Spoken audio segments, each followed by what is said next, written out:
All right, we might be live, Jerry. So just FYI.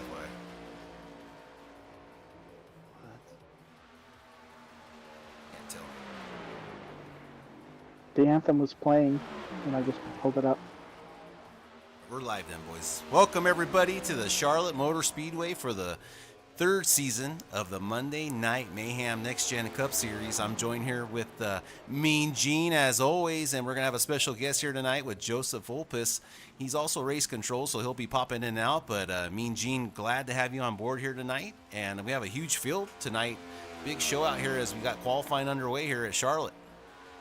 Really exciting night here for the Moonlight Racing League, Monday Night Mayhem. As you said earlier, KK, it is season number 3, coming off a big season number 2 in which the Colonel himself, Jack Sanders, became the champion on that risky move at Michigan. Everybody wanted to keep running. He took tires, and that gamble paid off as the Colonel, Jack Sanders, got his first Monday Night Mayhem championship at Michigan. But as you said tonight, we're looking at a huge field with a lot of champions and 3 really fast rookies. Also, another surprise entry for tonight, Mr. No Chill himself, David Owens, multiple champion in other leagues, coming in here tonight to test his mettle against this fine group of veterans. KK, I am super excited. This is the largest field we have seen in quite a long time on a Monday Night Mayhem series, and I can't wait to see what's going to happen. We're looking at some of these practice times, qualifying going on right now. Give me a couple of drivers you're looking at tonight. Yeah, Mean Gene, this old KK here, glad to be with you here tonight. And I got my eyes squarely on the number 55 of Jared Kelly. He's a buddy of mine, also great racer. Another driver is the number 13 of Tony Iverson. I raced against him last season, very tough competitor, dominated the field, so look for him to be dominating out front earlier. Also, the 98 of Jay Stinson, also someone to keep a lookout for, a great driver. And speaking of No Chill himself, that's David Owens in the number 11. He's under the weather tonight, so we'll see how he does as he heads into this Monday, Labor Day. But we're glad to be here broadcasting on this beautiful holiday, Labor Day, and me and Gene can't wait to get started here. I tell you what, that Tony Iverson, the guy didn't put down any practice laps. He just shows up. He's out there having a slushie from 7-Eleven. They drop the qualifying flag, and the guy comes out, runs a 29.767, which was faster than anybody put down in practice as well, and he finds himself on the pole. Right behind him, we're going to see David Cook. David also one of the fastest cars out there until we saw that 904 of Kenneth Redinger draft around the track in practice so that he could get the fastest practice lap, taking over that position from Cook. But as we're looking down this qualifying field right now, Iverson, the 13, a car that you said to look out for, he's on the pole.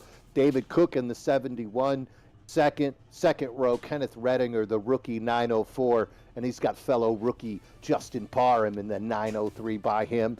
Jared Kelly 5th, Jay Stinson 6th, and that's going to be your top 3 rows. And then after Jay Stinson, we got Kevin Brower in the number 9, Joseph Amato out of Ohio in the number 19, Matthew Fritz, 908, Bryson Dotson in the number 32, David Owens is going to be in the number 11 in 11th spot, and Mason Smalley is going to continue your top 12 in the number 26. Behind him, you're looking at 56 of Matt Novella, 97, Richard Swingle, Steve Lewis in the 88, and Jonathan Quesabeer running side by side back in row 8. Duval, Mr. Florida Man himself, starting in 17th. Austin Merrow in the 18th position. Brandon Garan, 19th. And no qualifying time for Stephen Neal. Not a surprise. Stephen Neal, he said he's running low on money and funds. I'm sure if we get him on here, he'll give you his GoFundMe information. That's right. And then, Mean Gene, you're going to have to do me a favor and take over the rest of the guys because my standings only have the top 20. I was not expecting this huge turnout for tonight for this Monday Night Mayhem series.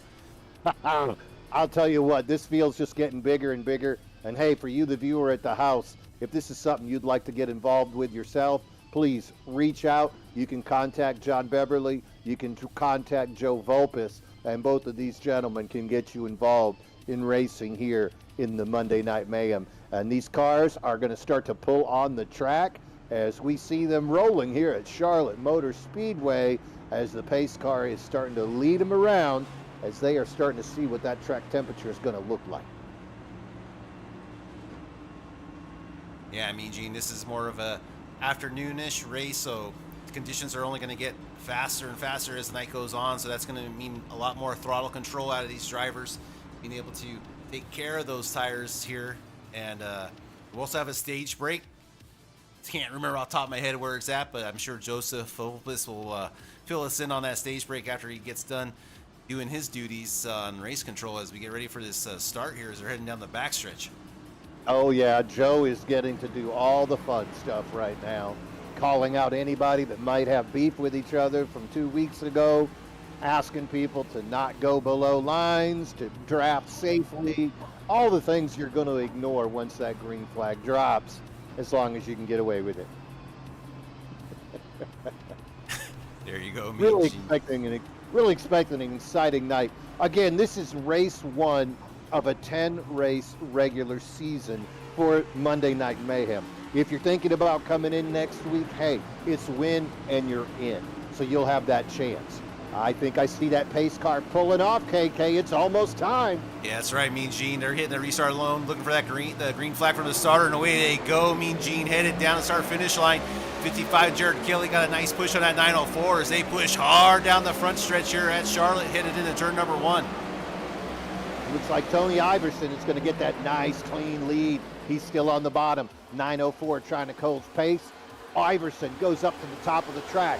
71 of David Cook behind him. You can see that 903 of Parnham and the 904 of Reddingham staying low as Iverson using all the track, starting high, going low, going back up high, not blocking, but he's definitely feeling out the track to see what line is going to work best with that number 13 Toyota. Yeah, we got battles all up and down the field as the number 903 got in the wall on the outside line, but he is holding tough as he holds stuff on the outside line as multiple drivers are starting to get comfortable already, using that higher line, get a little more momentum out of these turns. I'll tell you what, we're seeing a lot of side-by-side action right now, and that is very exciting for me, KK, and any viewer watching this thing on YouTube right now. Another wall bang right there by the 904. Wonder how many hits that car is going to be able to take, but that Chevrolet keeps pushing forward side by side, that 904 running in 4th place on the outside. Yeah, we got a little bit of a nice little cluster right here with the 55 leading the way. That's Jared Kelly in the 5.5. He's got behind him the number 98 of Jay Stinson, following them behind as they're side by side coming down now the quad oval here at Charlotte. It looks like the gods took over for just a moment as we saw Stephen Neal vanish and then reappear on the track. It's going to be interesting to see if that man can stay on the lead lap, suffering from that little blip. Yeah, 71's finally going to fall in line, gets right in front of the number 98, finds a spot as that was a close call there by the number 98 and 71. As the 98 tries to get underneath the 71, isn't going to happen there as Cook puts the block on and is able to hold on to that spot. 903 still in the lead. Tony Iverson chasing hard, trying to go underneath him, but Parham holds the speed, and that 903 Chevrolet continues to lead 3 wide behind them for 3rd, 4th, and 5th as Kelly, Reddinger, and Cook can't make up their mind. No, Cook finally wins that out. Jared Kelly thinks Better is going to fall back and think Better, but he's not going to let that go by too easily as 71 now gets in the outside wall through the quad oval. Isn't able to handle that turn, but this is amazing racing up front all throughout the field, even a little bit further back. Looks like we have that, trying to see who that is a little further back with that close racing. Look at that run that Stinson got. He's making himself a part of this hot mess as you've got side by side from the 13 of Iverson all the way back to the 19 Joseph Amato. He wants to be part of the party, and he's going to go underneath and travel with that 904 Reddinger as they're two side by side, 2 deep right here. Yeah, this is amazing at the beginning of this race. We're only lap 7 out of 130 so far, and it is close. Look how close these drivers are. No one really lagging behind. Contact. Parham gets into Kelly, sending Kelly up into the wall. Kelly loses control. Looks like he kept it straight, but he's definitely going to lose a few positions off of that contact. Kelly cannot be happy. We'll have to go back and look at a little replay a little bit later and figure out exactly what happened between the 903 of Parham and the 55 of Jared Kelly as he falls back into the 14th position.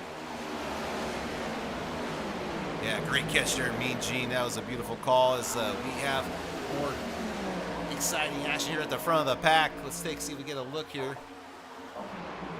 The 903 still holding on. That's Justin Parham. Tony Iverson in tow. Kenneth Redinger, 904 in third place. David Cook in the 71 trying to keep pace. As now we are lap 9 out of 130 as these laps are starting to count down. Great green flag racing here at the beginning of this race for the inaugural race of the season. And we're seeing the cars that were the fastest in practice still running up at the front of that. Running strong as the 904 makes a sharp cut in front of the 19 of Amato. Amato cutting down, trying to go under the 904. Side-by-side racing after Parham. Parham still pushing up in the lead. Single file. He's got 2 car lengths between that second row. Iverson and Cook side-by-side trying to get position. And then behind them, you see the 904 of Redinger. And then Amato as well trying to get in there. Yeah, the 71 and the 13 need to get this figured out. 71's trying to find a home, but no, he likes that lower lane. He sticks tight. Let's see if the 904 is able to get a little more momentum on the outside lane and get by the 71, as the 13's gonna have to slide up and close the door on him. But 904 is just inching his way up there on the right rear quarter fender. Isn't able to get there as they enter turn 1. Well, he made that fast lap in practice by drafting and following people. It's a big difference between drafting in practice and finding yourself in the middle of hot competition, especially with these veteran drivers, as we see Iverson, we see Cook, and now Amato trying to go underneath Cook here. Exciting racing here at Charlotte.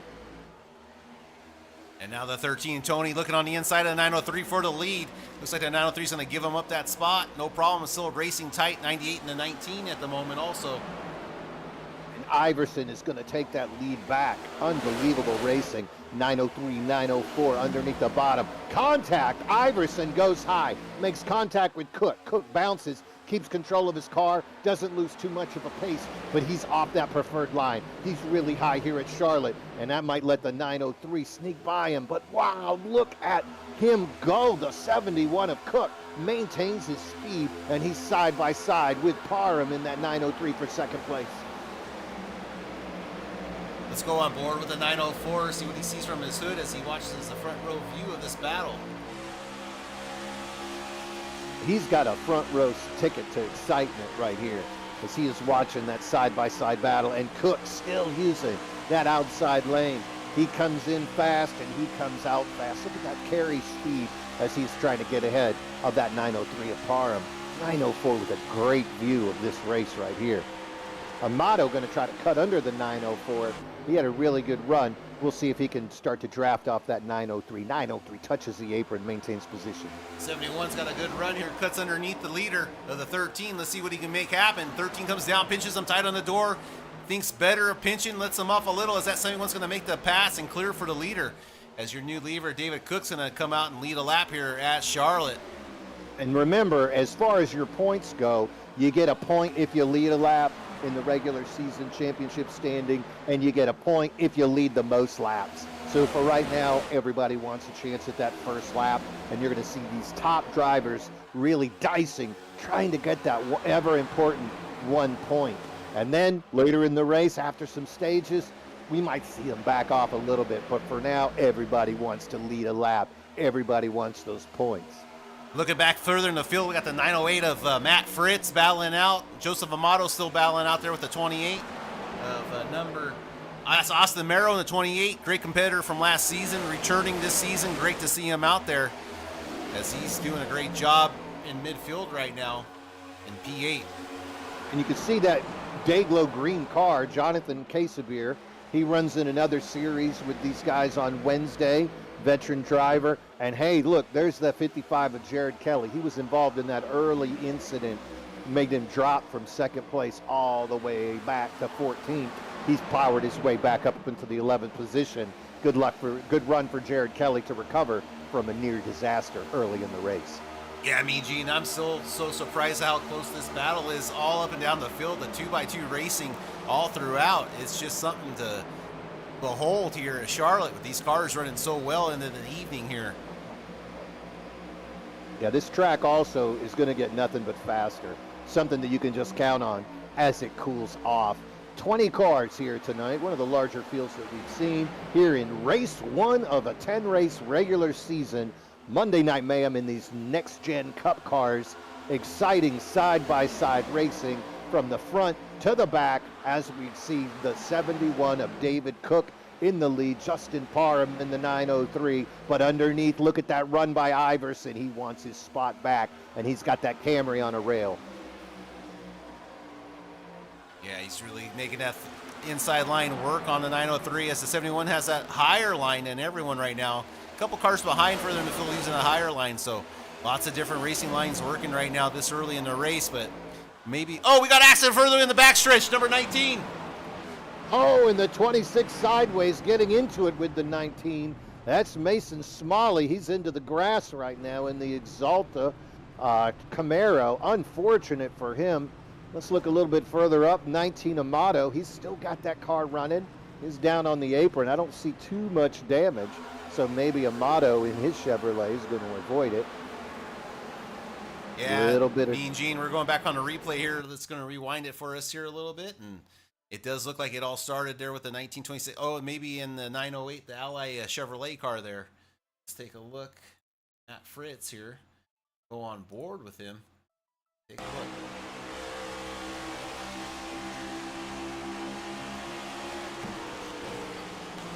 Take a replay here as we rewind to see exactly what's going on here in this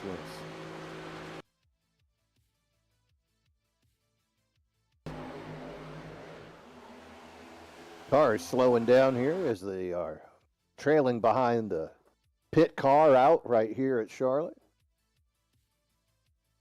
I see a lot of cars traveling down low. Going to be interesting as we see many cars going into the pit led by the leader, David Cook. How's that replay looking? We got a nice little slow-mo action there of what happened there, and we're back here live. Like you said, David Cook bringing him down pit road here. First in, let's see what he can do. Comes a race off pit road. 904 is going to get it there. I see 71 taking tires. Not everybody taking tires right now. That might pay off. It might not pay off.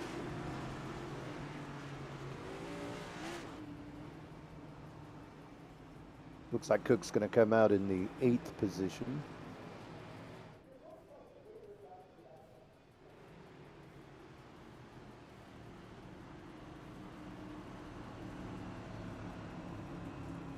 And up front, there's a name we haven't gotten to say yet. The 56 of Matt Novella running in that mellow yellow car is going to be your leader. Behind him, you got the 903 of Parham, the 904 of Redinger.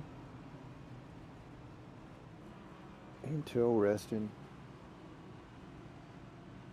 racing. Duval up in the front. Haven't seen him in a heartbeat. Hello, do you guys have a copy?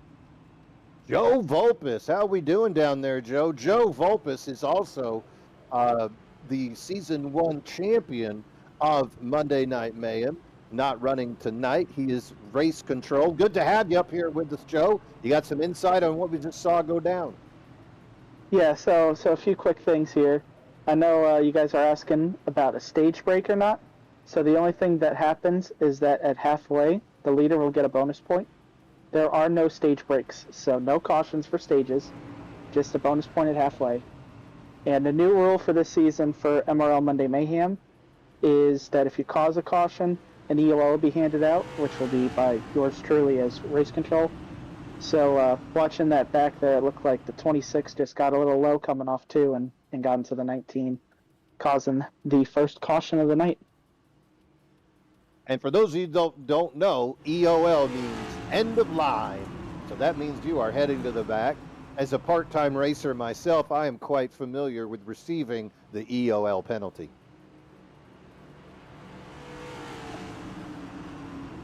Aren't we all, Mean Gene? Aren't we all? So we've got him cruising around right now behind the pace car. You can see your leader, Matt Novella, 904, Kenneth Redinger right outside of him. Redinger on a rail tonight. Going to be interesting to see exactly how long it takes him to slip by Novella as the pace car is off the track. There, Novella is leading him around that last turn, and we are about to pass the start-finish line. And away they We are go. green. Yep, green flag racing here once again here at Charlotte, picking up on lap 23 out of 130. Matt Novella and that mellow yellow car out to a huge lead. Got a great jump there, didn't he, KK? Behind him, you can see side-by-side racing. Oh, hard into the wall for a couple of cars. That did not look smooth or happy. No, not at all. 57 is still riding that wall. Brandon Garan having a little bit of difficulty making his way around. Yeah, Mean Gene, I think these guys got new tires on and just not used to the grip level on cold tires, so they get warmed up. But that 57 is looking good. That's a nice looking paint job there by the 57. Absolutely. And we can see them now trying to get into line all the way back until you run into, looks like the 908, the first car trying to run low. And he's got that 13. Remember how fast Iverson was early. I don't expect to see Iverson lingering back there in ninth place for long. No, not at all, Mean Gene. As David Owens is underneath the 28 of Austin Merrill at the moment. It's a bee's nest back there as everyone's trying to find their way through as Iverson makes a great move around Fritz on the inside. And is going to try to make another pass around Owens and Merrill as Merrill gets up in the outside wall. And the 13 is going to clear Owens, makes three passes there. Makes three positions up there in one turn by the 13. Amazing how he maintained speed, especially when the car got loose and wiggled a little bit. Underneath, you can see Jay Stinson, though. He's trying to ride that apron and get around the 908. Looks like it's going to be successful, and he's going to fall into line right behind. Good racing right here back in the middle of the field as we're looking at that 9th, 8th, 9th, 10th place position.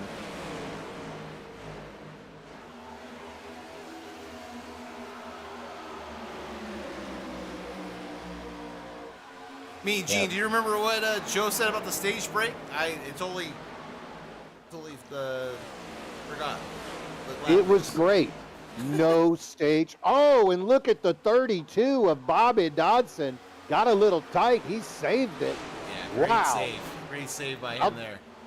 I'll tell you what, the 57 of Brandon Garan right behind him. What did Brandon Garan and Tyler Reddick have in common? I think they both are wearing the brown shorts. Unbelievable save by Bobby on that little incident right there. So the stage break. Yep. Oh, so no caution thrown for that.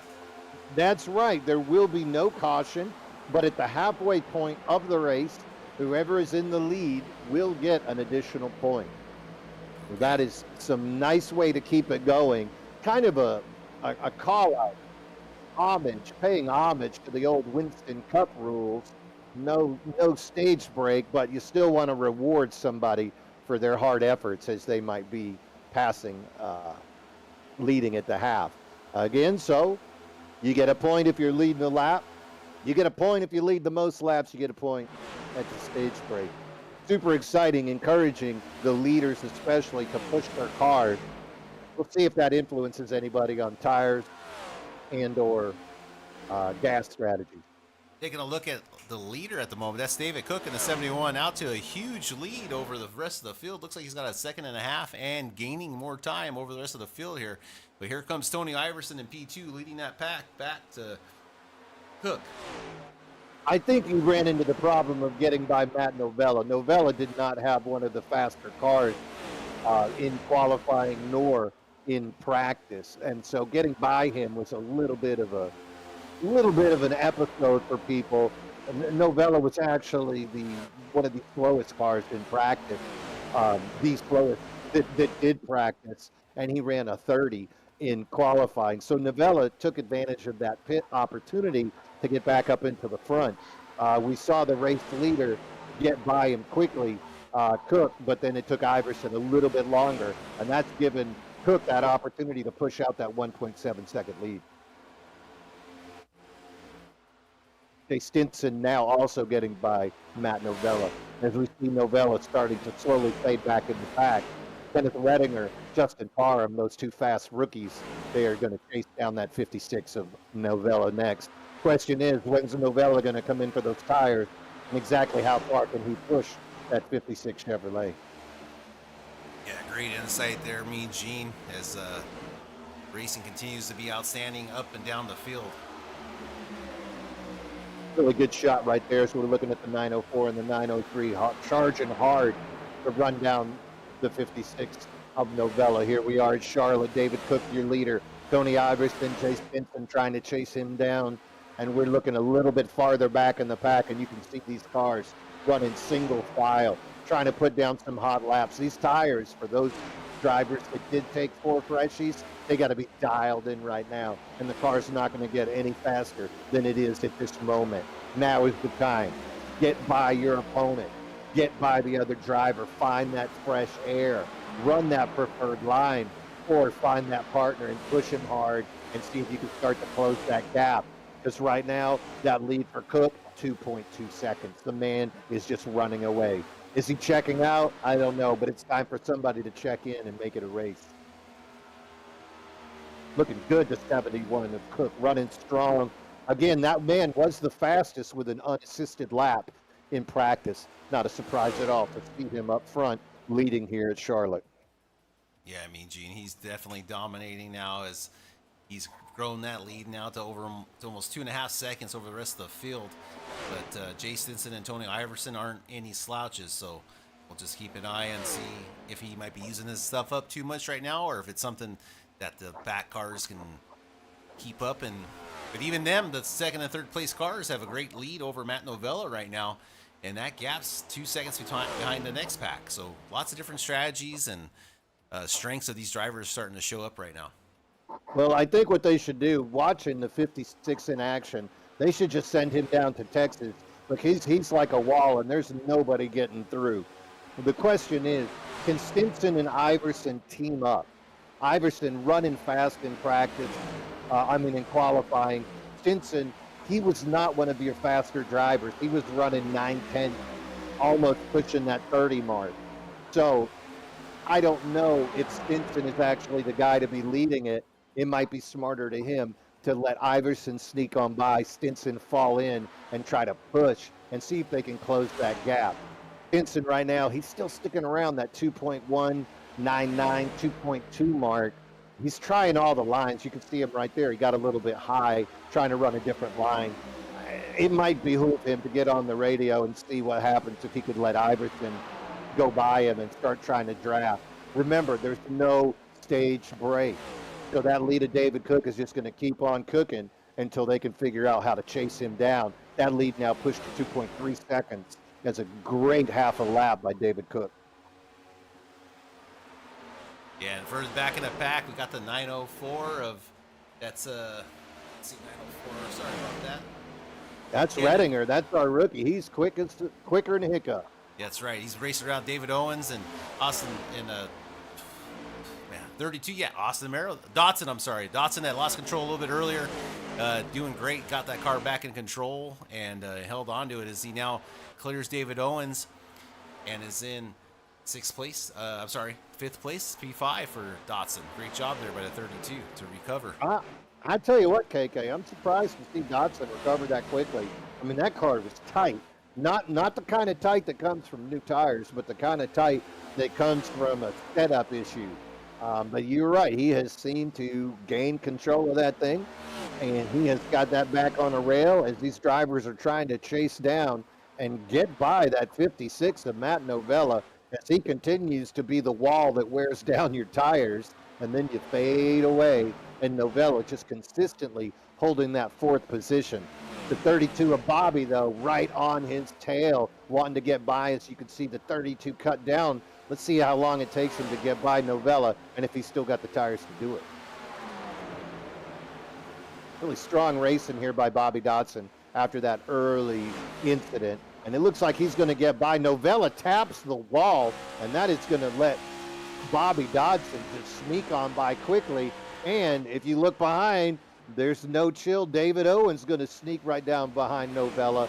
He ought to clear him pretty easily too, as Novella having difficulty finding the power in that 56 Chevrolet after tapping the wall. Ooh, speaking of tapping, looks like Owens wants to get by now, and he's letting him know with a little bit of right side, left side contact. Yeah, but the 56 isn't going to let him go by that easily as David Owens fails to clear that 56. He's going to have to fall back in line and try again. David Owens looking underneath again. Matt Novella up in the wall, scraping it every inch he can get of the racetrack, side by side, coming into the quad oval.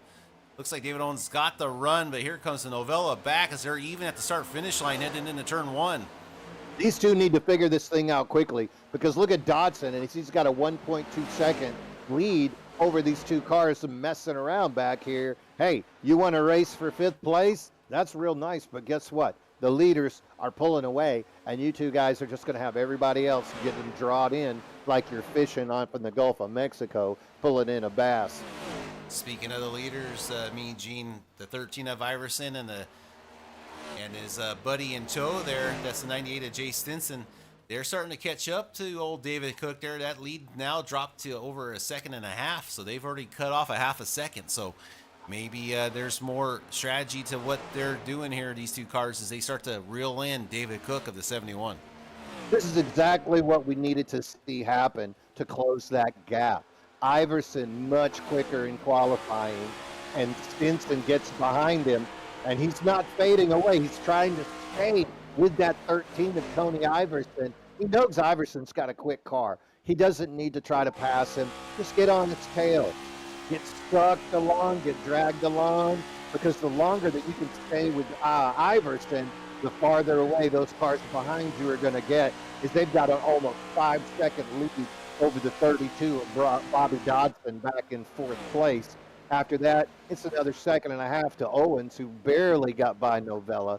So we see a lot of strategy now between the 13 and the 98 as he has closed it up to 1.1 second. 1 second now.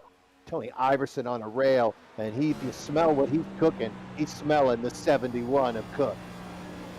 Yeah, there we go, on board with the 13 of Iverson as he just keeps reeling in that old 71 of David Cook. So looks like it might just be a matter of time, see if Cook has anything for him once he gets there, but we'll have to keep an eye on that as the race develops. As we check in. Go ahead there, Mean Gene. I was going to say, I don't think Cook has used up anything.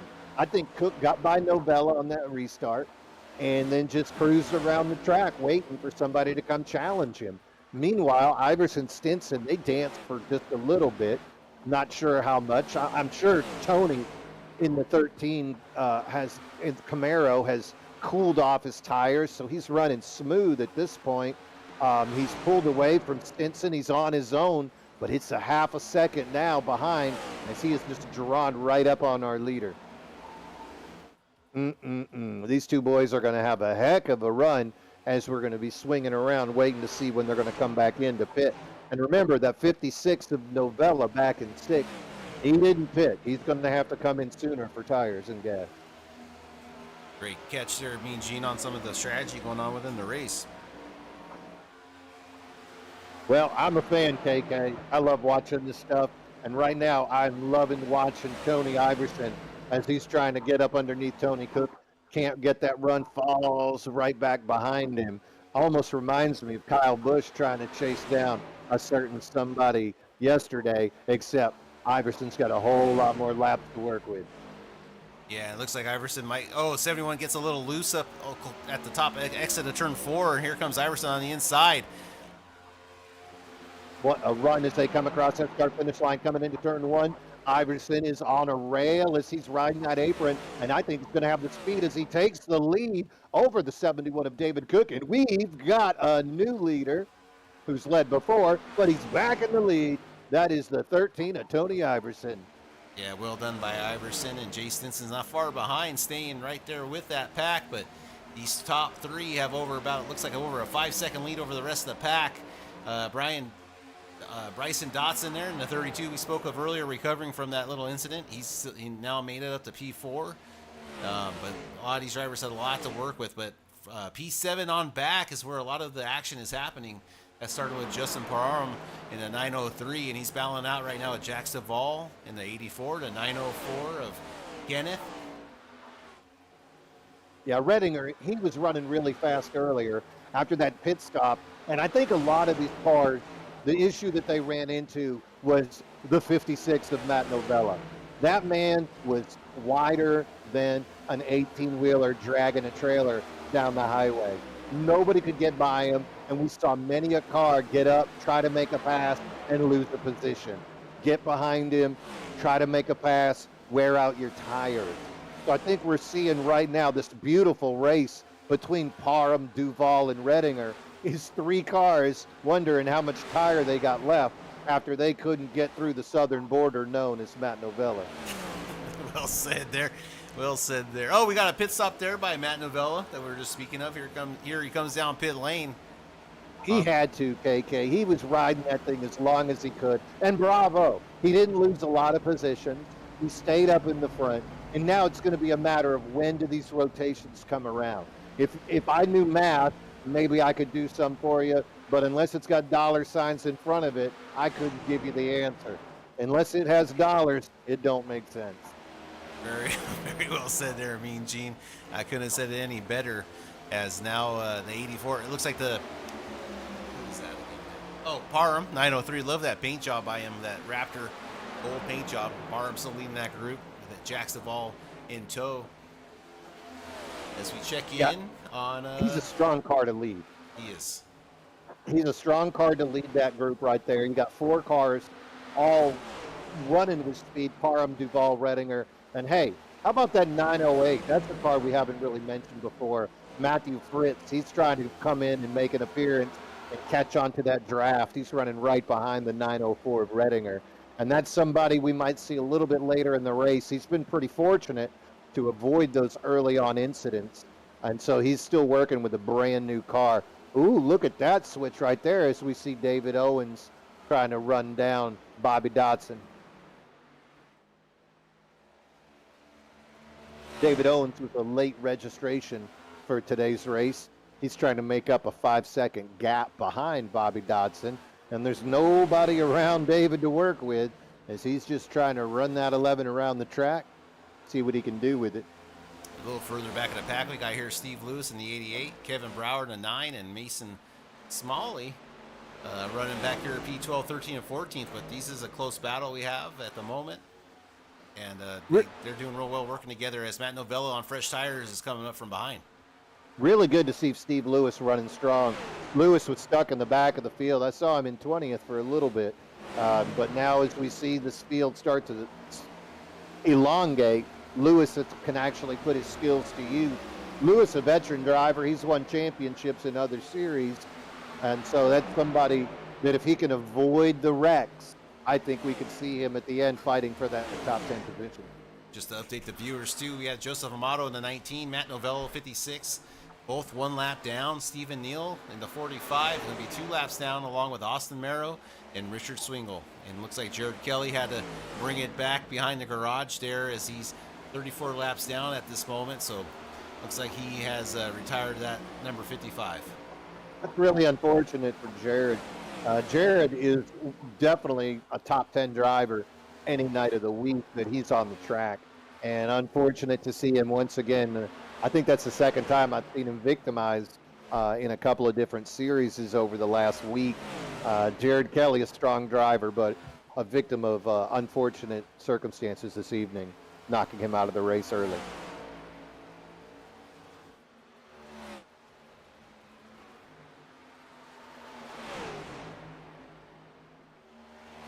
So something to note there, Jerry, the 84 car Duval just pitted. So we got green flag pit stops going on as this race wears on. Looks like we're going to have some green flag pit stops by the usual leaders. This is going to be scheduled pit stops as we see Duval in the 84 coming into the pits. He's leaving now. And I think he's going to pretty much lead the way for all these cars that are going to be on a similar strategy, needing 4 freshies and a fresh tank of gas.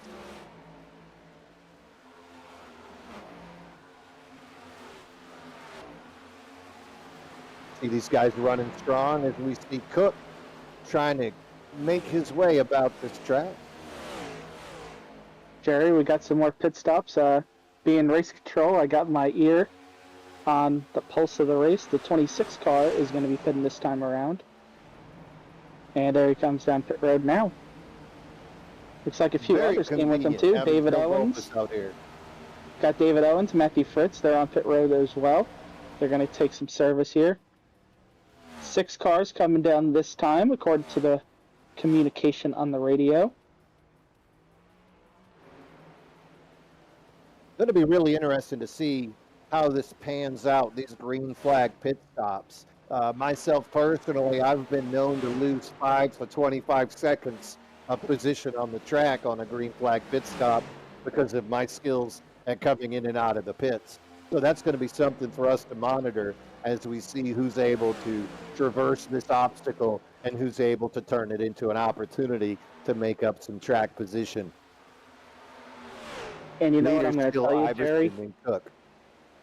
What I'm going to tell you is that it doesn't matter how experienced you are, that you can have an Austin Powers style pit stop, no matter how long you've been racing. It's happened to all of us at one time or another, where you're sitting there trying to get your car into the stall exactly right, and you lose so much time on the track that you come out and you're a lap down and you're like, what happened? I think that when you come out a lap down out of the pits, we call that doing the rag tag. And we've all seen it done multiple times. Back to our race as we see them coming down that back stretch here in Charlotte, coming around the oval as they are through that tri-oval, running their way back across the start-finish line. Your leader, 13, Tony Iverson, waiting to see when he's going to come back into the pit. He's got a nice lead of 4 seconds over David Cook. And then Jay Stinston is about 2 seconds behind him. Bobby Dodson running fourth. And a car we haven't talked about very much, the number 9 of Kevin Brower, finds himself in 5th position. Steve Lewis 6th, Brandon Garrott in 7th, Matt Novella 8th, and Duval running 9th. Remember, Duval, he is these cars of Grand, Novella, and Duval a lap down after coming through the pits. And remember, Matt Novella, he's running his own strategy right now as he extended 2 pits ago to get himself up into the front. But I think that's paying off for him so far, as Novella is the lead car 1 lap down, and that is a 7th place position at the moment. Yeah, I'm just curious. Let's see. Tony Iverson's last lap was a 31, a 30.806. He's still running. He's got 47 laps on these tires. Fresh next car has the freshest set of tires. Like you said there, Bean Gina would be at Novella, and he just ran a 30.169. So yeah, he's losing about 0.6 of a second here. So we'll see if Tony's strategy pays off here. If he's hoping for a caution later on, or not sure what, but he has a commanding lead still as he hits lap 48 there on those tires. Here's Duval. He pitted a few laps later than Novella. Just ran a 29.996.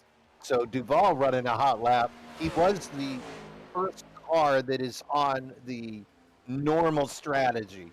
I guess we could call that the not Matt Novella strategy. Duval came in for that quick hit, and it looks like it paid off because he laid down that 29.9, and so that's going to let him make up, golly, almost a second and a half on our leader, Iverson. So going to be interesting to see what happens when Iverson, Cook come into pit, and then they come out and they find out exactly where Duval is. And all these drivers are trapped a lap down at the moment. They need to make sure they don't do anything crazy here, as Iverson, the leader, is going to hit pit lane. Yeah, he was due. That guy, he was running great laps. So I mean, with Tony Iverson, he's probably pitting more for gas than he is for tires. But you know what? While you're in here, you might as well get you some 4 fresh, half a good ones, and get back on that track with 4 freshies and a full tank of gas. Look how smooth Iverson just brings that pit into the car. As we're looking at the number 9 coming out and the 13 coming in. And looks like he's gonna take 4 fresh ones while he's in there. Oh, we got a car going through the grass. That's wrecking. I'm going to throw a caution for that. We got a car wrecking. Oh boy, and I see a caution coming out. What number, Joe? Looks like 19 car just went through the turf in the infield, crashed into the inside wall, and I believe they towed. Joseph Amato. It looks like he got into the pits. He's running the Wreckers or Checkers 19, and I bet you can guess which verb is more appropriate at this moment in time as Amato took the tow and finds himself back into the Bank of America pits. We're going to look at that replay to see what happened. The 904 going underneath Amato. And Amato, I'm not sure if there was contact or if he just lost control. I don't know about you. Looks like he lost control out of exit of 4 there, Mean Gene. And then he sent it down the infield grass. And then I'm not sure why he towed. Let's take a look. Oh, okay. I think this is why he towed. That's why he towed. That's why he towed. As he holds those brakes, as that bumper goes flying into turn 1 in front of all those drivers. Great job by everyone avoiding the carnage and the wreck of that bumper. I think that's the fastest a Chevy Camaro has ever drove there, going that fast with that bumper. Now, I believe everybody's going to get one quick repair, but I don't see the 19 using it right now. I'm looking at duct tape and sledgehammers right now working on that number 19 of Joe Amato. Not sure if he thinks that he can save it or if he's already used it. I don't have that information at my disposal, but the 19 is down with an extended pit stop right now as he's in there getting it fixed. Back on the track, we can see the pace car leading him around here at Charlotte, and the 32 of Bobby Dodson. His car was tight, but now his car is just right as he finds himself in the lead, and he's got the number 1 position at the moment behind the pace car. Not sure if he's a lap down, and he's going to lead him into the pits. And just when I think I've got control of this thing, they turn the tide. Yeah, he's going to get followed down there by the, is that the 98 there? Jay? Yeah, 98 of Jay Stinson's also bringing it down. Maybe just topping off with fuel. Let's take a look here to see what these drivers do. There's right sides going on Austin Merrill's 32 Chevrolet. Right sides going on the 98 of Jay Stinson's Toyota Camry. As the 19 is, like you said, I believe he had a tow, and that's why he's taking a little bit longer getting those repairs under that number 19. And here comes Austin Merrill beating the 98 out of pit row. They will start further back in the field as Bryson Dodson, number 32, is going to cycle back out on the track. And Tony Iverson, your leader now. Or back, I'm not sure. Yes, I think he is. I think these other cars, Stephen Neal and them, are going to get waved around Mean Gene. So we'll just have to keep a look here and see how that goes. How it cycles. Once it rolls around, it looks like Iverson's going to be your leader, and Brian Dodson is going to come up into second place.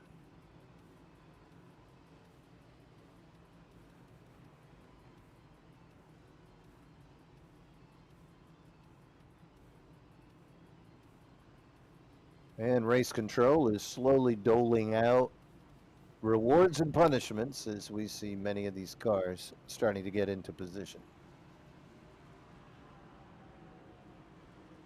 And Mean Gene, looks like we got Joe Amato back from the infield care center after that wreck. He looks like he lost control, but Joe, if you're there, Joe, are you there? Are you out of the medical center? Yeah, we took a real hard hit there on the inside wall. That looked pretty brutal, Joe. I got to ask you though. You look like you were wiggling a little bit. One of them rookies got pretty close to you, shot on by. Was there contact there? Did you lose some air? What's your interpretation of how that went? Yeah, I told myself that I was going into the pits and started to slow up just a little bit. And as I was about to dive down, I saw that he was still sticking to the bottom, not checking up or giving me any space. And I bailed out of going down the pits and washed up, hit the outside wall, came back down through the infield. And tell you what, there is a real big ramp down there that sends you airborne. We see it right there on the There's replay. no way of saving them. It looks like you got 2 jumps out of that 19 Chevrolet tonight. Yeah, I'm gonna have to go probably get yelled at by air traffic control somewhere. So the airport's too close to be doing that kind of stuff. Well, unfortunate turn of events for Joe Amato. Definitely had a top 10 car, and if things went the right way, you might have been battling there at the end, my friend. I'm glad that you're okay, and we wish you the best as we move forward. This is just race one of a 10 race regular season. One win and you're in, and we are expecting to see the number 19 of Joe Amato fighting for a playoff position as we get later into the season. Joe, best of luck to you, my friend. Go get you some rest. Thanks, guys. I'll see you later. Yeah, really unfortunate, especially when you've made that decision to come in the pits. You make that call, and you see a car just riding right on that line. 20 cars here tonight. You can't exactly count on somebody to be your friend and let you down. All right, here we go. The pace car is off. They are coming around, passing the start-finish line, and we are green as Tony Iverson. We got a wreck. Immediately contact in the back of the field. Oh my, Mean Gene. I don't know. It looks like it's still green out there on the track, so we'll have to see exactly what happened. But that was a single file restart. It looks like, Mean Gene, as the yellow is thrown, as we're going to take a look back on the restart. I got a concussion from that. I don't know what just happened. I see them go green. The camera's exactly where it needs to be. And I just see a red flash as it slams itself into the wall. Oh, my word. I think it's the 26 of Mason Smalley. He might have had an issue there. Well, he has no front end, so I think you might be right. He's already losing a little bit of control there. Does he get hit? Oh, he gets hit from behind by a case of beer. The starter just misses the front bumper as he's swinging that green flag around. Just barely escapes danger. He needs to be wearing a helmet up there as Smalley hits that right. Oh, you see the right front have a little bit of damage, but that was Case of Beer. Let's go on board with old Case of Beer. See exactly what happened from his point of view. I can find what number he is. Wow, that was quite the incident. I'm going to pull him in right here and see if I can pull him right in. Hey, Jonathan Case of Beer, can you hear me? You got Ming Jean up in the booth. You down there? Yeah, I got you. Hey, that was quite the adventure down there just now. You and Mason Smalley looked like you were having a conversation about politics. What just went down? The whole field that got the wave around that stayed out when the leaders pit came around and joined the field, and there was some chaos at the front of the line. And then when the green flag dropped, I saw everybody check up, so I went right along with whatever car that was that I got into the back of. And when we launched off, he didn't, I don't think, and I got into his left rear. Yeah, we're looking at a replay right now. Yeah, we see the 26 cut hard to the right. You cut hard to the right. But he did not have the speed that you did. I think he got loose and might have even spun his tires. And we can see you make contact with that left rear of him. And that just kind of sent him up into the wall. So I don't know, my friend. I think when you're making out your list of people to mail Christmas cards, maybe the 26 of Mason Smalley, that might be a guy you want to put on that list. Yeah, I'll definitely make sure to give him an apology. I'm gonna definitely watch the replay back as well, though, because there was just some chaos that unfolded there. Oh, yeah, I think both of you. It wasn't like you drove a hole through the guy on purpose. He was forced to swerve. You were forced to swerve. And, from my angle, we do see the 26 of Mason Smalley. He is rolling again. You do get the one quick repair. I'm not sure if he used it or not, but the 26 is coming back on the track. I don't think that was malicious on your part by any stretch of the imagination. But in the heat of the moment, he might not be aware of exactly what happened. But, yeah, they definitely checked up in front of you. He might have spun his tires, and I think that's what might have caused that incident. Hate it for you, my friend. How's your car? Do you got any damage on that thing? I don't believe I have any damage. It seemed like a light tap. I feel like he kept spinning the tires after I tapped him as well, so car should be fine. It's not damaged, steering wheel straight, so we're gonna rip it. All right. Sounds like a plan. All right. Thank you, Jonathan Case of Beer. Wish you luck the rest of the race, and we'll talk to you soon, my friend. Appreciate it. Great job there, Mean Gene, bringing him in there under caution. This is an unfortunate incident there. Weird restart it looked like we had, and that type of stuff happens. Like we saw in the Indy race at Milwaukee Mile there. Joseph Newgarden, pole sitter, got ran over when they waved off the start. So it happens even to the best of us here. Well, I'll tell you what, the 26, he had that incident in the 26. He doesn't have a front end, but the 26, he's on the lead lap. We'll see if Mason Smalley can keep that car moving around the track, because right now he's still in contention for a top 10. He's in 16th place. There's 16 cars on the lead lap currently. Hopefully he and Jonathan Case of Beer get an opportunity to chat. Going to be interesting. We're going to see if Case of Beer is subject to the EOL penalty for the contact, or if race officials make the determination that that was just a quote-unquote racing incident, and then they'll just let him stay in his position. Unfortunate for both drivers. Yeah, we got a few takers out on pit lane, some cars to keep an eye on this pit run, some on fresher tires. It's going to be David Owens in the 11, but it looks like he might have just took fuel only. Kenneth Redinger, though, in the 904. We'll have to keep an eye on him. Looks like he took tires there with a 14-second pit stop. So Richard Swingle and Stephen Neal both coming out as well. Yeah, it looks like they might have just topped off there for some fuel, as we are lap 79 out of 130 here. So laps are definitely cutting down. We got 50 laps to go in this race, as I believe those pace car lights should be off there, Mean Gene. Yep, we're just waiting to see exactly what race control is going to do. I think So, they took yep, an race extra lap control's to here. figure that out. Race control is here. So, quick note here before we go green. No EOLs on this restart. However, there's been a blanket warning for laying back will be black flag. Now, I got a question for you, race control. We saw a lot of slow starts. Did you decide it was just a racing incident with Case of Beer getting into the back of the 26 there? Yeah, so since it was because the restart was so messed up, that's pretty much what was decided, is there was no black flag given. Yep, I think I agree with you. Good call by race control, in my opinion. And we're green again, as Tony Iverson is going to lead them around Charlotte, going through turns 1 and 2 onto the backstretch. Bobby Dodson running second. Bryson Dodson. Oh, that's Bobby. Oh, that's Bobby? Damn it, Bobby. That's Bobby. Damn it, Bobby.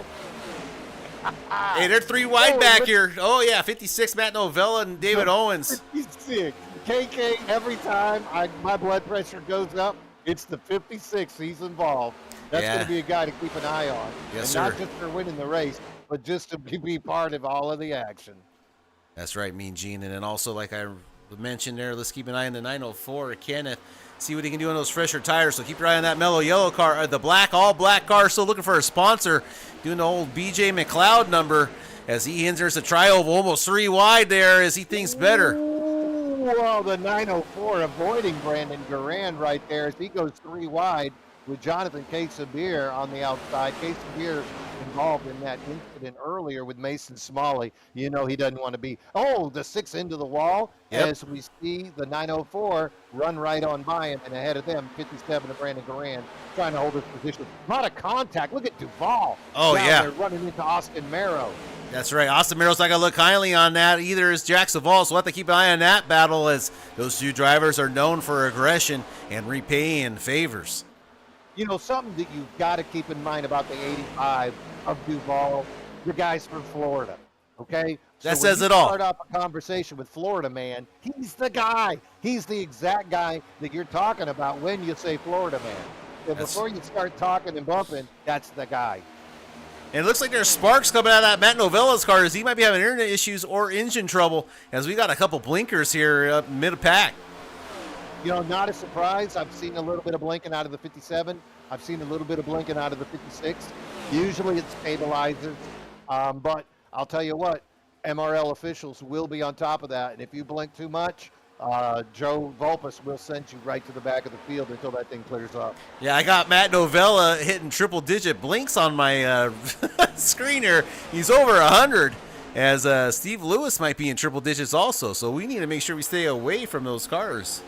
Whoa, absolutely. And Lewis and Novella, I think they need to get away from each other. Perhaps it's just a communicable disease right now between those two cars. Too bad, too. Steve Lewis running in 6th. That's his best position of the night.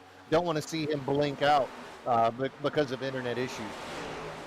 Let's take a look at our leaders as we, man, the racing's so good back here, but just checking in on the leaders in our front pack here.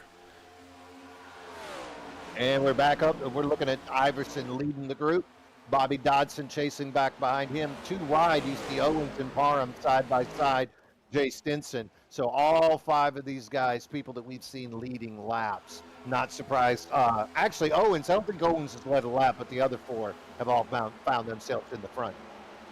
Yeah, Owens has got that fresh air. He's been able to keep that car pretty much clean the whole race. So topped off with fuel, and let's see what he can do here. Oh, and he cuts down hard. That was really exciting racing right there. As you see Owens coming down in front of Parham, like he just, he's got his hands in the air like he just don't care. And he cuts down hard. Parham hits the brakes, and that's going to let Owens get a few car lengths of advantage as he's trying to chase down that 32 of Bobby Dodson. Oh, and Bobby Dawson using that lower line, saving a little tire. Owens is on the outer line, get a little more momentum, see if he can chase down a 32. Let's check in with our fresh tire candidate. That's going to be Kenneth Rock. Oh, Kenneth up to 6th place now, doing a great job. Let's take a look here as he gets by that Hornet's Nest, past the 57 to 88 of the Swingle and Austin Merrow, as he now is chasing down. We'll call them the Blinky boys right now of Lewis and Novella. Look at that Hornet's Nest of ridiculousness in that little pack. As you look at that group, just not where you want to be. You can see 88 again blinking. Nobody has talked to race control about him. I think that's Duval directly in front of him in the 84, and right ahead of him, Austin Merrow in that 28. Brandon Garan leading that group side by 3 wide for just a moment. That was terrifying as Lewis lets off and fades down below. Something about Steve Lewis, he will let off the gas when he feels like there's faster cars around him, but he'll also not let off the gas if he feels like he is the faster car. Yeah, Steve Lewis really making leaps and bounds these last couple seasons with his racecraft and control as he falls back just a couple spots. But we're on board now with the 84 Jackson Vall as he's chasing down Austin Merrow and that Nationwide Chevrolet, as this is a little bit close racing. And then up further ahead, you can see the leaders. That's David Owens going to be under attack. Let's take a look at David Owens, see what he's dealing with as Parham looks underneath. Nice run, as you can see those top five cars just single file bringing it around. Iverson out in a lead. He's got a good half-second lead, and behind him you see Dodson, you see Owens, you see Parham, and then you see the 98 of Jay Stinson ending that group. Little blink right there by Parham. I'm starting to think it might be the server and not the actual drivers as we see random cars start to blink. Yeah, good call there. Mean Gene. Ooh, little side-by-side right there with David Owens on the outside. But Owens, he's been running that outside line all night. Let's see what kind of exit speed he can have. Oh! If he's able to maintain. Woo! Ooh, I think I need a drink after that one, KK. Yes, sir. That was awfully close there. As Parham's going to go ahead and take that spot away, and Jay Stinson in the 98 is going to follow him through as David Owens is going to now fall back to fourth place, fifth place. That was a little bit of you do monkey see, monkey do. Because you remember earlier when Owens went by the 903 of Parham, he brought it down with his hands in the air, and that time it was Parham bringing that thing, that little, I won't call it a slide job, but that sure was close. Yeah, further back, you can see a lot of close racing there behind Austin Merrow. Really good racing here at Charlotte. Again, we are race 1 in our 10-race regular season of the Moonlight Racing League Monday Night Mayhem Cup Series. We are in season number 3. And we are live on YouTube, courtesy of the MRL Broadcasting Network. Ming Gene here on the mic, Kevin Kyle with me, my tag team partner, as we are watching Tony Iverson, the number 13, dominating so far in his appearance. Brian Dodson only 0.6 seconds behind him, but Iverson taking the pole and finding his way to the front repeatedly has been the fastest car, the cream of the crop, the top of the list. Yeah, Tony really picking up where he started from last season. Tony wasn't able to finish the regular season last year. I don't think he raced all the races, but when he was in the race, he dominated for sure. Only lost a couple races just due to some strategy, but other than that, we almost got 3 wide there between the 56 and the 57 of Novella and Owens. As Owens now is starting to slip back further and further. That high line might have hurt him. And the 57 also involved in that interesting miss, and Steve Lewis. So these 4 guys are people we definitely want to keep an eye on. Austin Merrow, he needs to get on out of there as quick as he can, because you do not want to be messing around with the Blinky boys as we continue to see hot racing as the 56 of Novella trying to get by that 57 of Brandon Garan. Hot racing here tonight at Charlotte. Yeah, this is this little cluster here that's got some great racing right now as Owens continues to slide there. He's going to get passed by the 908 of Matt Fritz. Oh, not Matt Fritz is a lap down, so it's not going to hurt Owens there as I catch myself on that one. Well, Fritz is the lucky dog candidate at the moment, and he would love nothing more than to see a yellow come out. That's right, and he's also racing Kevin Brower, which is 1 car right behind him, so that's another battle to take an eye on, is those 2 racing for that lucky dog spot. As the 9 tries to get underneath the Owens there as he's chasing down the 908. Yeah, David Owens, late registration for this race. I talked to him earlier. He said he was a little bit under the weather. Not sure exactly how the car was going to handle or how he was going to hold up as this race progressed. But, you know, Owens is a champion, and he's the kind of guy that if he can sniff the chance at a top 5, if he can sniff an opportunity at a podium, he's going to put that illness to the side, and he's going to sweat it out. And that's somebody's name we might be mentioning come the end of this race. Yeah, me, Gene. Owens always a candidate. Finished high up there in the standings. Always a chance to win here with these cars. So see if he can come back, and maybe a caution can help him out as he needs to get that number 11 going the right way. Continuing to see some amazing racing. We're keeping an eye right here on the 88 of Steve Lewis, chasing down the 56 of Novella, and right behind them we see the 57 of Garan, David Owens, and the 908 sneaking his way up into the mix as he's trying to stay ahead of that number 9 for that lucky dog position. Good racing here at Charlotte as night has finally fallen, and we are completely under the lights, and we should see that track temperature start to lower and get quicker and quicker times once they get on those fresh tires. Yeah, shot here, Tony Iverson in the 13 getting chased down by Bobby Dotson in the 32. Bobby's staying under a second behind, so Bobby, he hasn't checked out completely, but these 2 are definitely the cream of the crop here. Justin Parham's going to be a little over 2 seconds behind them, so 3rd place quite a bit away. So we'll see if this stays green, what kind of strategies start to pan out here for the cars, and see who's going to bring them down pit lane first. Yeah, there is no stage breaks in here to save you. This is the kind of race that once you find an advantage, you need to hold on to it. You cannot let it slip through your grasp. And right now we've seen Tony Iverson.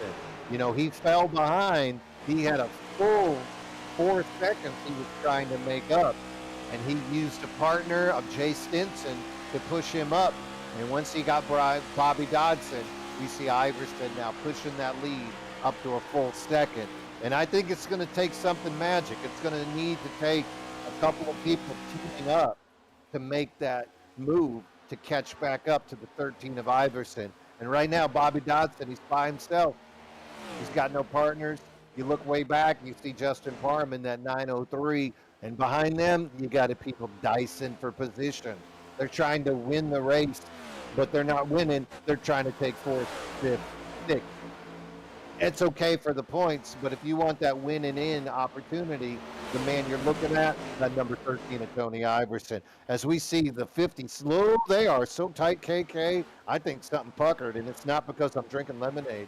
That's right, 28 thinking better, taking a 3 wide there. He might have had the chance as he slides back a little bit. Austin doing a great job hanging tough there, all surrounded by traffic. As looks like Steve Lewis might be getting a little more impatient.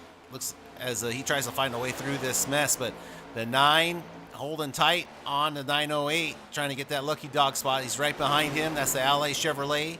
The Napa number 9 car is the 908. Might be giving old Steve Lewis there a bump there. He's trying to find a way around Steve Lewis, that slower car. Well, Steve Lewis, somebody that I had an opportunity to talk with in the pits earlier today, and he's looking at getting some new gear. You know, that's something we don't talk about in iRacing enough. Everybody wants a computer that's fast enough. But the other thing you got to talk about is your gear. You know, are you running Fanatec? Are you running Logitech? This makes a big difference in how quick you can make it around the track, how quickly the response time is between what you're doing and what you see on your monitor. And heck, these days, the monitor is making a big difference as well. So I had an opportunity to sit down with Steve Lewis. He's seen a lot of success of people upgrading their gear. He talked about Duval getting new gear. He talked about Matt Novella getting new gear. Those guys are running 4th and 5th. So Steve Lewis is a guy. Contact there between Steve. Yeah, a little contact between him and Austin Marrow. He said, hello, my gear is not what I want. So Steve Lewis is a guy I would not be surprised to see him break out some Fanatec gear or some other kind of belt wheel real soon. And he's going to be a name we're going to be talking about a lot more. But right now, Steve Lewis running in that 7th position. Good run for the 88. Yeah, I mean, Gene, I feel like I'm just going to, right now, keep it here. This is a great battle we're having between, I'd say, probably P5, Matt Novella out there in the lead of this pack. As we take a look up at Matt there, he's leading this little pack. And next guy ahead of him is Duval. Duval's 2 seconds ahead of this pack. And then everyone's just kind of spread out, chasing down Tony Iverson at the moment. So your top 5 pretty stagnant now, but right behind Matt Novella is where the action is happening. That's Austin Marrow in the 28, Steve Lewis the 88, Kenneth Redinger there in the 904. I was hoping Kenneth would really have a good little run here with those, looks like, I think, the fresher tires, but hasn't really been able to make any more ground up. I think he got as high as P6, and now he's falling back to P8 there in the 904. But all these guys are running about the same times on these tires right now. We see, 30.8 by Duval, 31.021 Novella, and then 31s the rest of the way down, 30.9s by Morrow, Lewis, and the 904 there of Kenneth Redinger. So these cars are all running pretty much the same lap times. It's got to be getting close to time for a pit. Another thing you want to keep an eye on is, remember, that Matt Novella, he's on his own strategy. So until we see something else happen, I think he's going to have to come in just a couple of laps earlier, which will turn into a quick pit, giving him a faster car for about 4 or 5 laps. Yeah, very well said. David Owen starting to drop back, maybe getting under attack by the number 6 now of Jonathan Casa Beerme, and Stephen Neal now back on the lead lap as Owens continues to lose a little bit of time, a little pace, no biggie.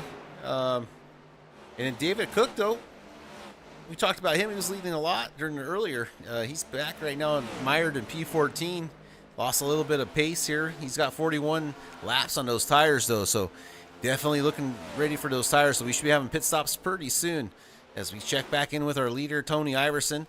It's got a 2-second lead over Bobby Dotson. Dotson's got about a half a second lead over Justin Parham in that 903 car. Jack Saval's going to follow that up in the number 84 car. So I can get well, Bobby Dodson, he's running great in the race, but he did not qualify, nor did he practice very well. So even if Parham can get up to him, I'm not sure Bobby Dodson is the guy to lead a draft to catch up to Tony Iverson right now. He- Parham maybe could be a guy. We saw that guy run some low eights in qualifying and in practice, so he might close that gap. But for right now, Tony Iverson, toast of the field, guys just leading this thing.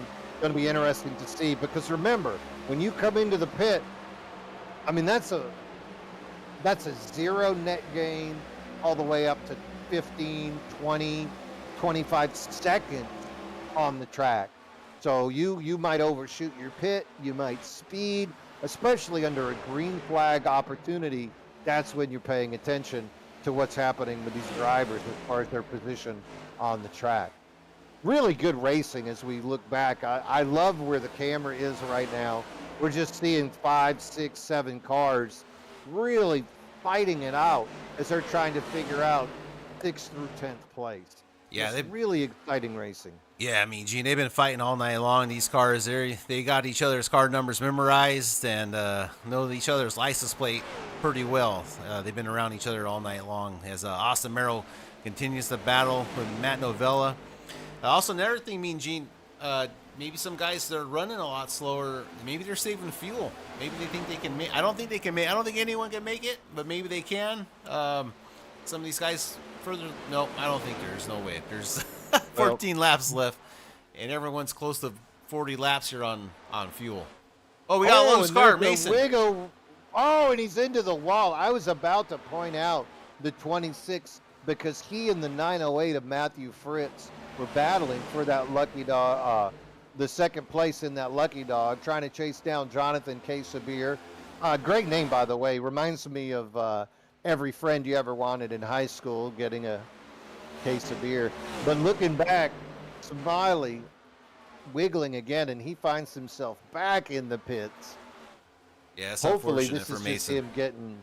I hope this is just him getting fresh four tires and gas. The car looks fine. It looks exactly how it did before.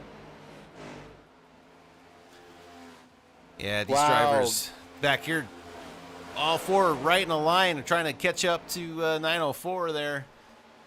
Look at that. Stephen Neal and David Owens with a little bit of contact. And you can see Owens, he just stuck his hand out the window and told Stephen Neal he was number one. And I don't mean with the pointer finger. Yeah, first race of the season. Tempers are going to be on high alert. Let's see if there's any retribution here as the season goes on. But let's take a look at our leader at the moment. That's Tony Iverson. He's out there on an island. The only car in camera view all the way down the backstretch as Bryson Johnson 5 seconds behind. Let's take a look at Bobby. See, Bobby's just hanging on there 5 seconds behind as Tony just demolishing the field at the moment. Well, we knew this guy showed up. I mean, he basically had a cigarette and a pina colada in his hand during practice. Got in the car, laid down the fastest lap by himself, faster than anybody drafted during practice. And now that guy, I'm not surprised if he still had that cigarette in that pina colada while he's running around with this 5.3 second lead. Tony Iverson, this guy's on a rail right now, and it's going to take a major miracle to close the gap on Tony Iverson. In-car view of Iverson, you can just see how smooth this guy is. He is the preferred line right now here at Charlotte. Yeah, using that lower line, saving those tires, which he's been able to be really consistent with his lap times and really not burning up that. Oh, we might have him pitting here. Look how smooth he comes into the pit. Look at that. And perfect speed. He hits it right at pit speed, and he's just maintaining it. This is how you pit right here, ladies and gentlemen. Wow. You want to be a leader, you can win on the racetrack. But this right here is how you maintain and improve your position. Perfect pit speed all the way in. Back on the track right now, we're looking at the 32 of Dodson coming around. And look behind him as you can see Duval. Florida man himself has closed the gap.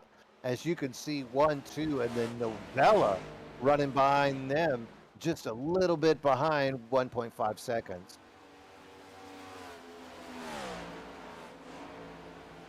Yeah, I'm Duvall's. really impressed with what Bobby Dodson's been able to do. That early incident that he had with the car getting tight and him shooting down the track, guy was fortunate as a Tennessee lottery winner to not be involved in a wreck, and now he finds himself in second place as Duval sneaks on by him. Amazing racing here tonight. Yeah, so we got 7 laps to go here. What can these drivers do? As there's Tony Iverson trying to unlap himself. He had such a great lead. As he looks underneath the 84 to get his lap back, he's going to be able to do that, get himself back on the lead lap in case there's a caution. But with 6 laps to go, can anybody make it to the end? I mean, Mean Gene, if Bryson Dodson, Bobby Dodson could run 53 laps, I mean, that's 6 more laps for Jax Duvall possibly. I could not answer that question. Duval has been known to ride the clutch and stroke the shifter, and he has been known to win many a gas fuel strategy race. But today, with the speed that we saw, I just don't know what he's going to do with this thing. But I have talked with, and I have raced against Duval before, and going for a win, he'll run that thing out of gas. Taking a look He at is not ashamed, and he's not afraid. here's David Owens in the 9. I'm sorry, chasing down the 88 of Steve Lewis. Steve Lewis outside. 9 has to make a drastic move to the inside. They almost touched through the quad oval. Sketchy place there. And 45 runs through the grass, having a good old time. Steve Lewis behind him. We see the 9 going really high. Good racing right now back here for 7th, 8th, and 9th. Yeah, and then back at the front, Mean Gene. 126 out of 130 here. 4 laps to go at Charlotte Raceway. Or 5 to go. 4 to go as they cross the line. He is riding that clutch. Look at the lap driver, Justin Parham. First car lap down, going by Duval, almost like he's standing still. Duval definitely in conservation mode. Jax Duval, the Florida man. Can he make it? I think he believes he can. Look at how quickly the lap driver got by him. That's not fresh tires. That's somebody being in conservation mode. He's not with Greenpeace, so the only reason he's doing that is he's trying to push the gas mileage on that car. Yeah, Mean Gene, this is very interesting. This would be another way that Tony Iverson lost a race earlier last season. He seems to always get bit in the ass by fuel mileage races sometimes, and it looks like it might be happening again here as we're 3 to go at the moment, 2 to go as Jax Duvall's going to hit the start-finish line after turn 4 here. I mean, he still ran a 31.4. I mean, that's not slow. That's still putting on. My tires are wore out, but I got a full tank of gas. Lap time. So he's still pushing that car. He's got that 2.4 second lead over Dodson. We'll see. Getting tight back there. As you can see, Dodson and Novella starting to dance. Yeah, Jax Duvall hoping for no cautions here as he's getting 1 lap closer to winning this race here at Charlotte. That would be a heck of a win considering he was not a car leading laps until this gas strategy at the end. And there's the white. So, ladies and gentlemen, if there is a caution, this thing is going to be in the book. Duval just trying to hold on. Just put in a 31.6 with that lap. So he's still pushing those tires as fast and hard as he can. Yeah, Jax Duvall's got a 2.5 second lead over Matt Novella, the next car in line. Matt Novella getting chased down by Bobby Dodson in the 32. And 904, Kenneth Redinger trying to catch him here on the 32. Oh, a huge run by the 904. 32 might be running out of fuel. Is the 32 I think the 32 slow? is out of fuel. Look at that. Is Redinger and Marrow shoot on by. What a run. And let's see Duval. He's slowing down. Oh, he's he's running out of fuel.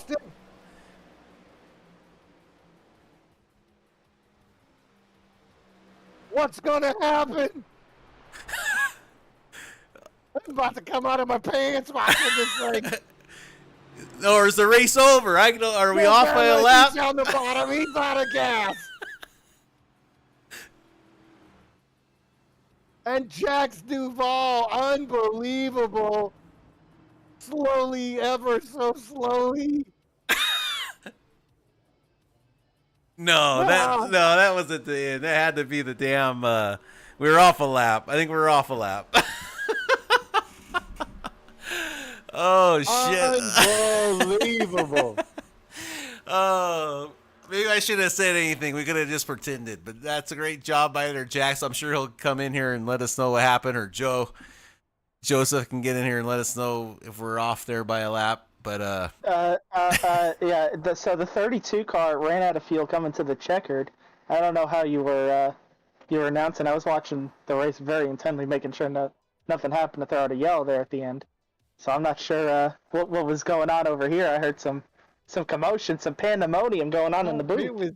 My heart is racing right now. I need a beta blocker. I need some blood pressure medicine. I'm wondering who's going to run out of gas. Looks to me though, Joe, if you could double check this. I got Duval was the victor. I got Matt Novella second.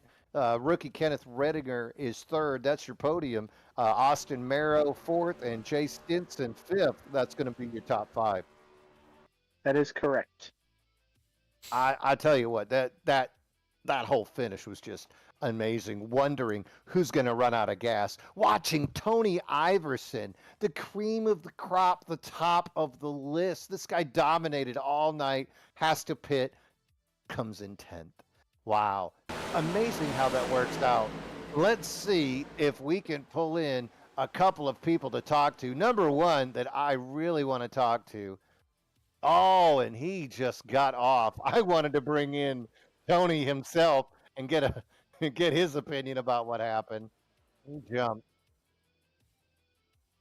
All right, let's see here. It looks like the first person we're going to bring in is Tony Iverson. Hey, Tony, this is Mean Gene up in the booth. Can you hear me? Yeah, I got you loud and clear. My word, my friend, I have never personally wanted to punch puppies and kick kittens. But if I led the entire race, if I took the head cheerleader to prom and watched the president of the debate team take her home, I mean, I don't have the words to describe what I just saw. Tell me what you're thinking. I really thought there was going to be a caution in that last stint, and I kind of banked my whole race on it. There was the last caution we did have. I saw a group of cars go down pit road, and I was like, oh, man, they're only going to be a couple laps outside of the window. They could probably save. And where I was sitting, saving wasn't really an option, but I just had it in my head that toward the end of the race, there might be a little chaos, and then there'd be a caution, and I could, do what I had to do and keep driving my race. But caution never came, so I tried to pit with like 10 to go to give myself a little bit of time on two tires to make up some ground. But I knew at that point that the cards just didn't fall my way tonight. It was amazing to watch, my friend. We saw you skip practice. You were down there with a pack of Lucky Stripes and some Dos Locos drinking away. You had the fastest qualifying time. You come out to the race, you dominate the thing, and then all of a sudden you just find yourself a victim of field strategy. But it's a 10-race season. You win one and you're in. And I'll tell you what, ladies and gentlemen, Tony Iverson, this is a name that you're going to be hearing for the rest of this season. Tony, it was a pleasure to watch you, my friend, and I wish you luck the rest of the year. Yeah, I appreciate you guys having me, and I can't wait to check this out later on. And yeah, congratulations to the winner. Oh, amazing, amazing race. Something fierce to watch. I had such a great time watching this thing. All right, ladies and gentlemen, the next driver we're going to bring in your second place finisher, the number 56, Matt Novella. Hey, Matty, this is Mean Gene. You got your buddy? What's up, Gene? How we doing? I'll tell you what, Matt, I don't want to say I was a hater, but I did not have faith in your strategy of pitting early and just being ahead of people. But that pit, when you skip the pit to put yourself in first, and then you held that position, I mean, that was a gamble. What were you thinking at that moment? I was thinking it's too early to pit. I saw the strategy on the pace lap what I was going to do, and I decided to stick to it.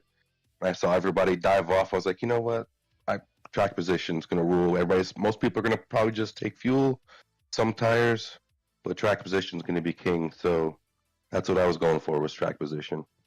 And then at the that whole stage also, you were so wide, folks could just not get by you, and whatever tire advantage that they had quickly disappeared. I think we saw the 13 of Iverson shoot by. No, it was the 32 of Bobby Dodson got by you. But other than that, you held your position, Matt. That was a hell of a race.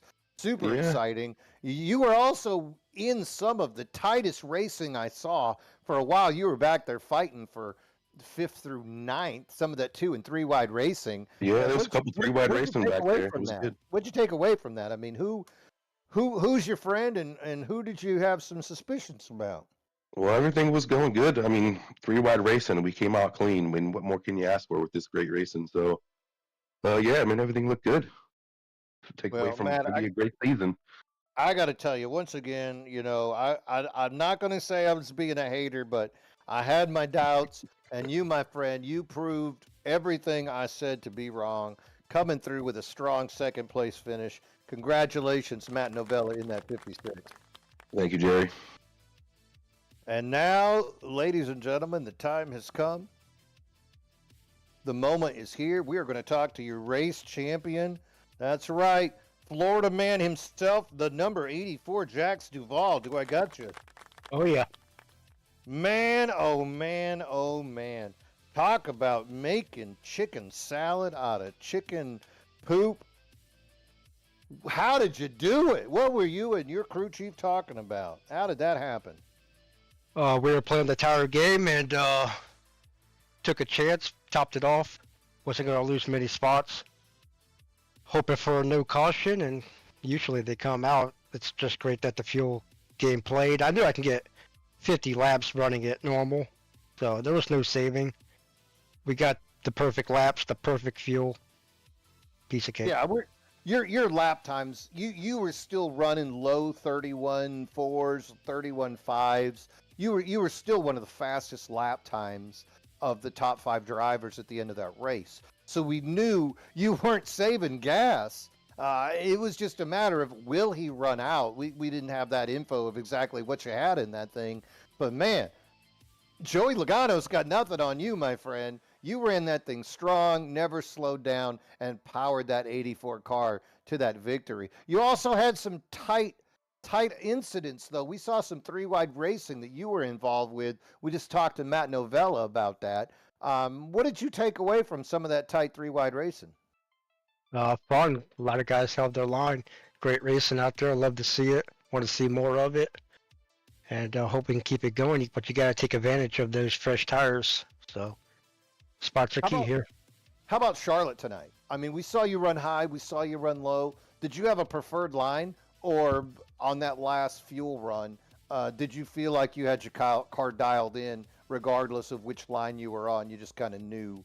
What were you thinking there at the end? Did you want to be high or low, or was it just a matter of reacting to where the other drivers were located? Oh, mostly low for the first 30 laps. You want to keep the tires on the car. Then from there on, you can just gun it, hold on to it, let it rip. Well, we're looking at a replay right here, and you've got that thing on a rail, my friend. You are basically on the apron and just powering that car through, running some of the faster laps. We got a nice shot right here of Redinger trying to chase you down on the replay, but he just did not have the ability. His car gets loose, and you are clearly wide open on the throttle, hammered down, and just pulling away from that 904. Really strong run. Anybody you want to say hi to as the winner of race 1, qualifying for the championship series, my friend? I'm just glad to get the win out of the way early in the season. And just want to keep this Vance off the wall for the rest of the season, and let's go. Well, I'll tell you what, from where I was sitting, it was a heck of a show. I feel like I just saw Brett Michaels and Vince Neil in concert when they were in their mid-30s. Ladies and gentlemen, your winner, the 84, Jax Duvall, Florida man himself, qualifying for the finals, and there's a lot of race to go. Thank you, Jax. Duval, you have a great rest of your night, and we'll look forward to talking to you in Victory Lane once again. Thank you, Gene. Duval. There it is. That man's coming on strong. And I tell you what, it's probably a good thing that he won this race and that there's no Houston Texans in this division. Ladies and gentlemen, I'd like to shed it out to KK and see what he's got his takeaways of this race.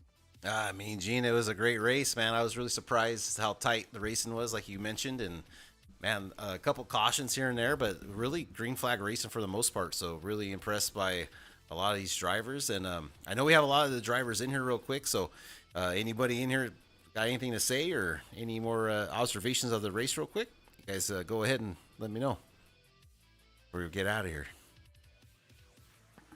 Richard, I see you in here, or Tony? More racing, and I'm ready to. I'm happy to be back, ready for more racing, just like tonight. It was really fun, and yeah, I can't wait to check out the broadcast. Thanks, you guys. Yeah, no I'll problem. tell you what, that's Tony Iverson in the 13, led most of the race, and he did finish in 10th, so he is going to get himself 1 point. But I wouldn't be surprised if that man finds himself getting a win, and he's the winning in situation. Charlotte, what a great track tonight. Yep. KK. Steve, high and low. I see Steve. I see you in there hiding. Do you have anything you want to say real quick before we get out here? Really, I wish it wouldn't have turned out to be a field mileage race, but it did. But the racing was great. Yeah, great racing. Everybody held their line. That's kind of odd too. Everybody holding their Yeah, line. Steve. I know you're not used to holding the line, so I'm sure it was something different for you to see out there on track, old Steve. No, Louis, Steve Lewis. I'm gonna call him Louis. You were part of some of the hottest 3-wide racing. You, the 56 of Matt Novella, the 57 of Brandon Garand. All of you guys were bouncing around. Stephen Neal was in that mess, and also the 2 Lucky Dog candidates, Jonathan Casabir and Matt Fritz. They were having their own race all around you at the same time, and yet all 5, 6 of those cars managed to avoid any contact. Really strong racing, I gotta say. Yeah, great job, overall. Steve. You guys did a great job out there. And let's see who else we got in here real quick. Richard, you got something to say there? Any shouts real quick? We got you in here. Mr. Swingle. No shout outs. Just glad to be back running the Monday night series, and really enjoyed some great racing, and looking forward to the rest of the season. All right. And you guys are doing an awesome job with the broadcast. Keep it up. Yeah. It's you guys, man. I'm a fan, Richard, and basically I'm just watching you guys, and I'm trying not to scream at the top of my lungs when I see you fellas go 3-wide. Really good racing out there by the 97 of Richard Swingle. Yes, sir. He finished in 11th tonight. Looking forward to seeing some more of that as this year goes on. And then you got your buddy there, Matt Novella. Did we already talk to that, Matt? Or Matt, you got any the last words there before we get out of here? No, everything was good. Some good racing. Shout out to Mr. John Beverly. Couldn't make it tonight, but he was with us today in spirit. I do see a name. The 98 of Jay Stinson. Jay, you got your ears on? Yes, sir. How you doing? I'm good. Jay, now you finished 5th. That's going to give you some nice points. You were not in the top or the middle of qualifying nor practice. But once the racing started, you were up at the front. You were up at the front for a while. There was a wall made by Matt Novella after the first round of pit stops, and you and the 13 of Tony Iverson got through there. Did you let Tony get in front of you to push him to try to close that gap on the 32 of Bobby Dodson? How exactly did that all come to be? Tony's just fast. He made a good move. I wasn't trying to force anything at that point in time. Later on in the race, I think he let me go so he could cool his tires down. He did kind of the same thing. Then he stretched the lead out. So it's give and take. Just trying not to push the issue too early. And then it ended up we drafted together and was able to make up some distance there. That's some. I mean, that was almost a 5-second gap, and you guys shut that thing down and closed it up on him. That was some of the most exciting moments that we saw in that race, because there was a moment when we thought Bobby Dodson was just going to take over and disappear, and then all of a sudden you and the 13 got together and you closed that gap in about 15 laps. I did not expect that speed out of your car after watching what you did in practice and qualifying, but all of a sudden, once you had that teammate, you really found some speed out of that Cup car, and I got to congratulate you, my friend. That's a hell of a run. The 98 of Jay Stinson, he's going to finish 5th. Also leading the lap, he's going to get a point for that. Somebody we can expect to see fighting for podiums and top 5s the rest of the way. Great run tonight, Jay. Thank you for the show. I appreciate it, Gary. Thanks, sir. All right, Mean Gene, I think Brandon, you there, Brandon, real quick? We're trying to get out of here, but we got time for you there if you got anything left to say there. Yeah, I'm here. All right. How was your race tonight, man? How did it go out there? And definitely didn't bring the car that I wanted to. Was driving it a little hard at first and aggressive and wore the car out. I didn't opt to pit on the first pit stop there, so I had at lap 50 there, or whatever the second pit stop was, I had to stop and get some tires, and I actually didn't go down a lap, so that was great. So, yeah, finishing, I think I finished 9th, so Yep. top 10 for me, that was great. Yeah, Well, especially congrats, coming in with that qualifying time. You know, you ran 30.2. I think that was a 19th in qualifying, starting in the back. And then, my friend, we saw you side by side, 3 wide. In fact, in a lot of those racing situations, the 57 of Brandon being part of that hard racing with the 56 of Novella, the 88 of Steve Lewis, and the Case of Beer and Fritz fighting. 3 wide a few times. You got any comment about some of that 3 wide racing that we saw? Really good racing by all you guys right there. Yeah, it was really clean. I mean, couldn't really complain. 56 left me a lot of room, so I gave him the favor later on when he was running faster than me. So I gave him space to pass me, along with the 88 as well. So he gave me space, I gave him space. It was all give and take, and I'm just glad to get a top 10 out of it. Well, really, really good run for the 57 of Brandon Garan. Coming in with that 30.2, I mean, 19th out of 20th qualifying, and yet the man turns around, scores him a top 5. It just goes to show, you know, you qualify for show and you race for dough. And Brandon Garan coming through with that 9th place finish, he's going to take home some dough and also get them playoff points as we move forward. Great race tonight, Brandon. Thank you so much. Thank you. All right, Mean Ladies Gene. and gentlemen, Yeah. I think that's it. What do you got, KK? I think that's about it for tonight. Yeah, that's it, baby. Time to shut her down, put her in the holler, and put her away, ride it hard, put it away wet, what they say there in the old business. But great job, Mean Gene, and looking forward to our Wednesday night here at MRL. We'll be doing the Xfinity Series on Wednesday night as, I can't remember. Pocono. I think they're at Pocono. That's right. We're coming back on the MRL Broadcasting Network. We will be live with our Wednesday night Xfinity Series. Come and join us once again. It'll be me. We'll have Brandon and KK in the pits, and we will show you some of the most exciting racing. Coming off Milwaukee last week, we'll be going into race 2 of the Xfinity Wednesday night series live here on the MRL Broadcasting Network. From me, KK, Joe Volpus, as your race control. Have a great night, and we'll see you next time. Good night, everybody. Peace.